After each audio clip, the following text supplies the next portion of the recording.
put a window in the van. I said I wasn't going to do it. Well, we've gone and done it. In fact, we've done a lot more than that. It's been 90 days since I last uploaded on YouTube. I am so sorry. Life has just taken over. New job, new relationship. Don't know what else. Loads of stuff. But anyway, let's get in the van and I'll show you what I've done. Oh, yes. Big changes. Big changes. Very different. Very, very different to how it last looked. Right, let's show you around. It's pretty dark in there, isn't it? Blimey. Might actually have to open some of the blinds. Let's do that. So, what has changed in the van? I don't know how I'm going to start and explain all of this, but I guess probably the best way is to start at the front. Let's get some natural light in here. We'll start at the front and we'll work our way back. First things first. 2 swivel seats, a double swivel seat and a single swivel seat. Said I wasn't going to lose the bulkhead, said I wasn't going to put any windows in the van. It's all changed. Obviously, it's not just me and Amika now, there's 5 of us, so trying to get 5 people in this van. It was a challenge to get 2 people in the van, I must admit, an adult and a child. Now there's 3 kids and 2 adults, so is this van big enough? Truth is, probably bloody not. But we're working with what we've got, and yeah, we're just gonna have to see how we go. If it doesn't work, then we just have to get something bigger. So, 2 swivel seats. We've also got the Remy blinds as well. I think I've spoken about those before. We've also got a rear view mirror. Obviously, you can see behind. Covering it up because obviously don't want people to see where I live, although you can probably see outside, but never mind. We've also got the switch aux beam switch panel kind of down by the driver's bit, so we can do all sorts of stuff like turn on the light bar, put on the rear view, the 2 rear lights, front and reversing. Got the bonnet lights. I've got the cameras up there. I can turn everything on from the back as well, and the front. Turn them on and off. Got lights underneath the van. We've got the water pump. And we've got the interior lights on and off as well. I've also fitted, let's turn them back on, a switch up here somewhere, which is really difficult to find and probably needs sorting out, but oh, there we go. And that creates a light in the front as well, so you can see what's going on in the front. So yeah, it's all good. So really opened up the area, loads of space, absolutely tons of space in here. And to be honest, you can quite easily get 5 people in here. It's just about being practical. Still haven't 100% sorted the bed situation out yet, but we are getting there.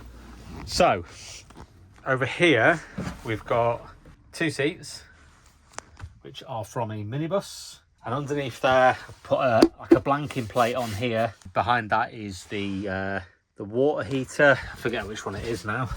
Propex. Is it Propex?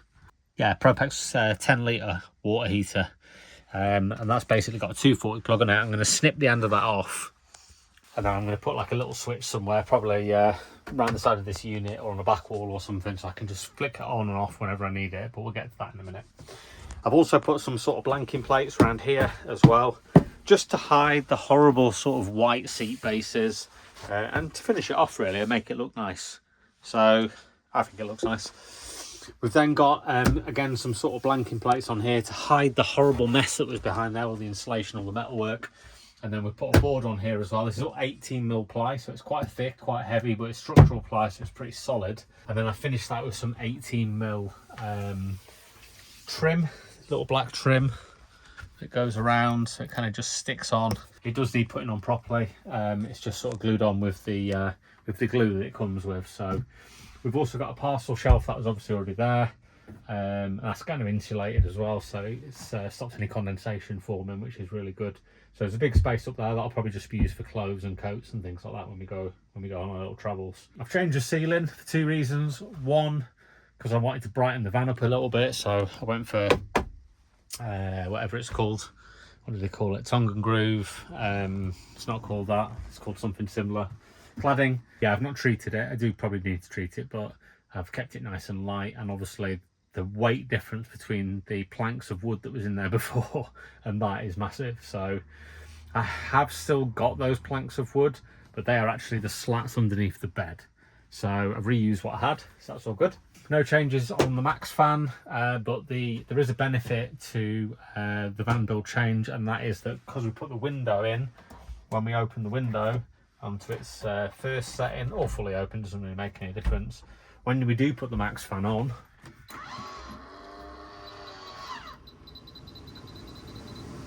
you can feel the rush of air coming in now, whereas before we'd have had to pop the door.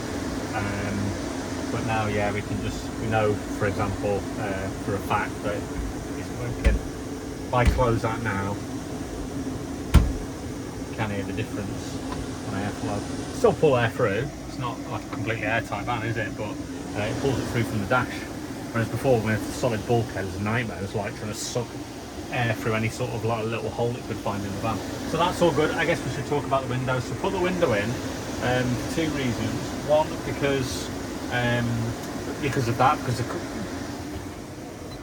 turn it off. Yeah, because of cooking and things like that. And two, also the kids, when these seats are the other way around, they come up to here, the kids can't see anything. They just cannot. So we're driving through like, you know, lovely countryside, and we're like, oh wow, look at that. And the kids are like, they can't see anything. So I thought, you know what, we'll stick a window in, and at least they can see something outside. May also put another window there, but not 100% certain yet, because I've got another idea for chairs, which might mean putting one there with seat belts integrated and moving the kitchen along, or putting the kitchen here and then putting a shower back in.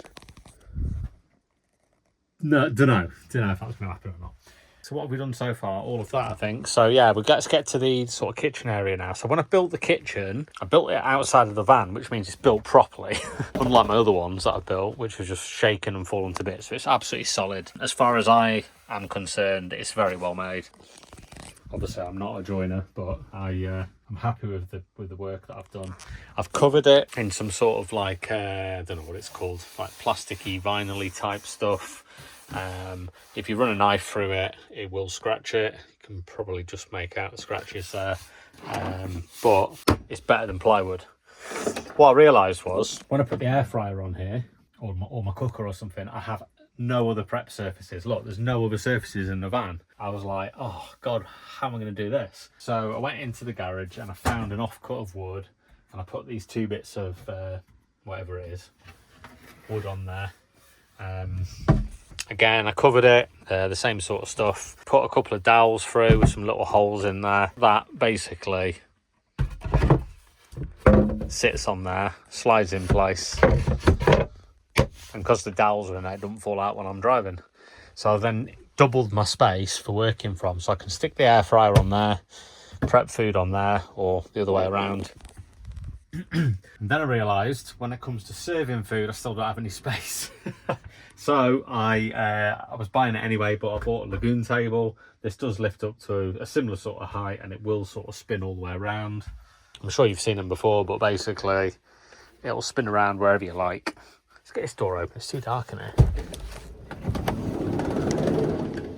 When you're sat on these chairs, you can obviously sit down and work from them, which is really handy. So that will sort of stay in place permanently, unless this is actually a bed underneath. Let's just move this back out of the way again. Yeah, this is a bed. This lifts up.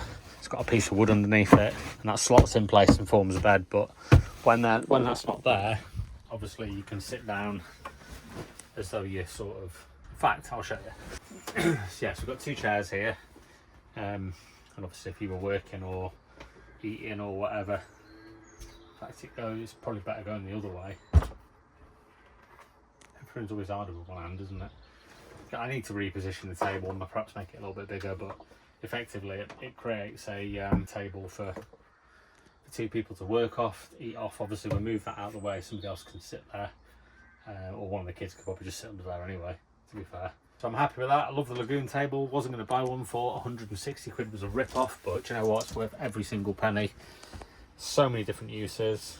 It also sits there. So the other day we went to a race and everyone was like covered in mud and stuff, and they all wanted something to eat. So I got the air fryer out, chucked the air fryer on the side, put the plates on here, all the food and everything, and I was literally making the food and serving it and giving it to the kids. So yeah, it's a prep table, it's a serving table, it's an office table, it's a work table. I've also ordered a second one, but I bought the cheap version, so it's probably going to be unstable. If it is, it will go where this one is, because this is not going to have much weight on it, and then the other one is actually going to go here. So you can see where it was drilled in already, so that will sit there, bigger table, and that will form a sort of kitchen dining area, if you like. Don't know why I said kitchen, dining area.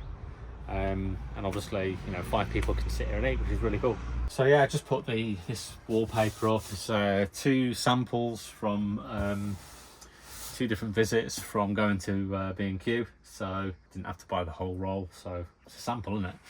So sleeping arrangements, at the moment Amika still sleeps across there. I was going to get like a cab bunk style thing. Cab bunk, you want to send me one and I'll make a video for you, then please feel free to do so. But yeah, I do want a kind of sort of cab bunk. I was probably going to make one, but I just run out of time now, so we've just got like an inflatable mattress that goes on here, and it's not the best to be honest, but it'll do for Easter. So yeah, 1 kid on there temporarily at the moment, 1 kid on there, but I'm going to make a bunk bed there, and then the other goes on here, and then we sleep on there. And this is the best bit. Check this out. This bed turns into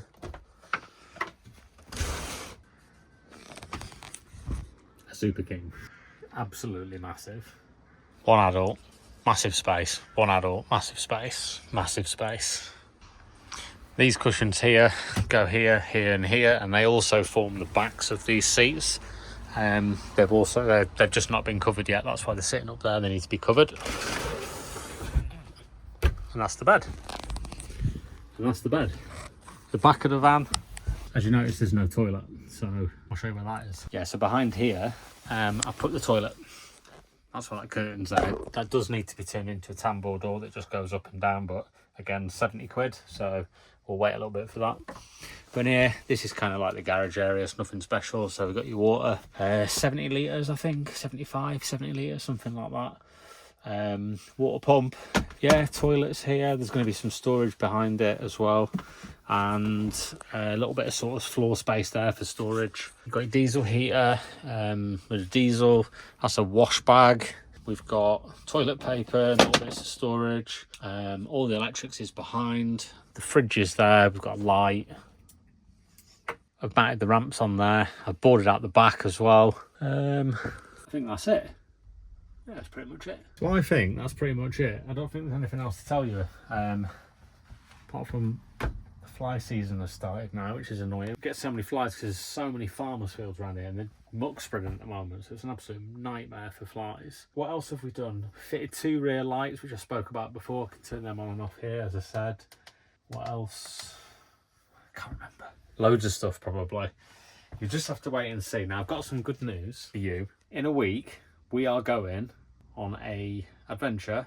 We're going back to the Isle of Arran. Last time I went, it threw it down non-stop and was windy. The weather looks a little bit better this time. So all 5 of us are going. It's going to be chaos. So stay tuned. If you're not subscribed, subscribe, because, well, why not? And yeah, hopefully I can get some good quality videos recorded for you.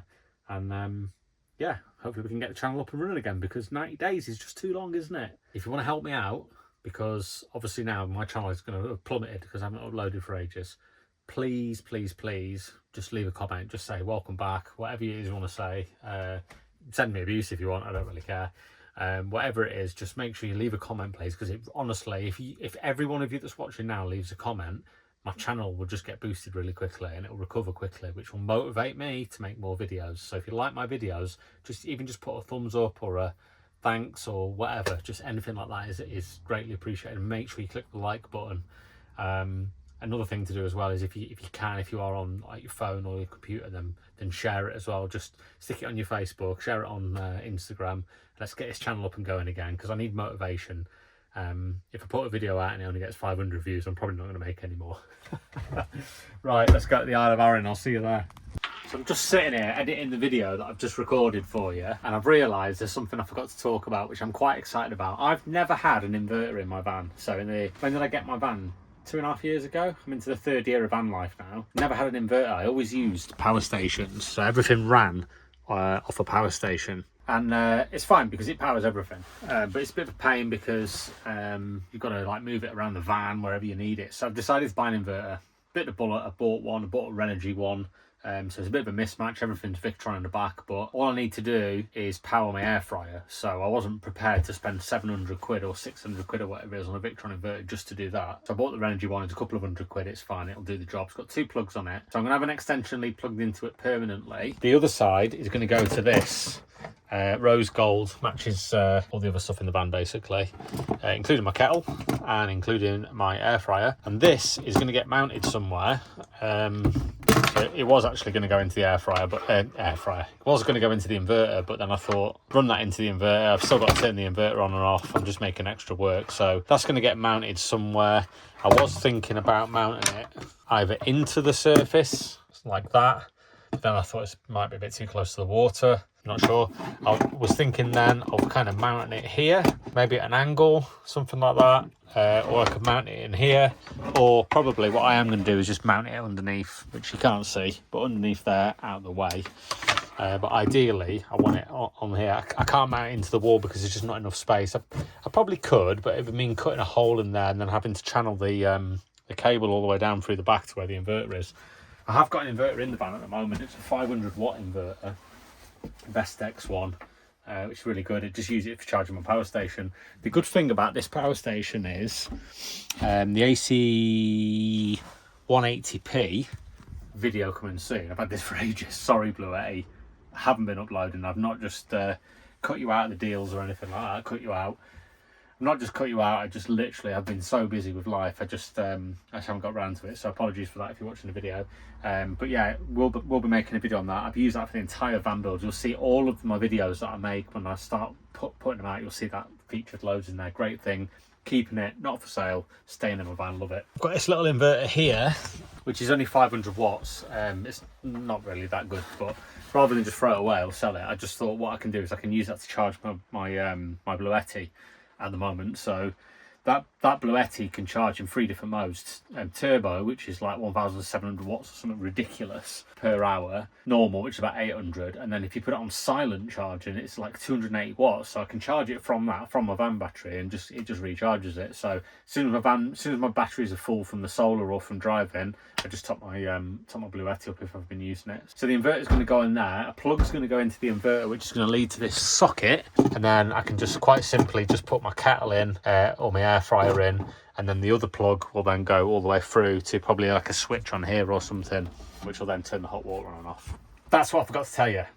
All right, that really is it from me now. It's starting to get dark outside. I want to get this video out. It is 17 minutes past 6. I've recorded this video. It's my intention to get it published, uploaded, thumbnail made, description made, and put on YouTube by 8 o'clock tonight, Thursday the 28th of March. Let's see if we can get it done.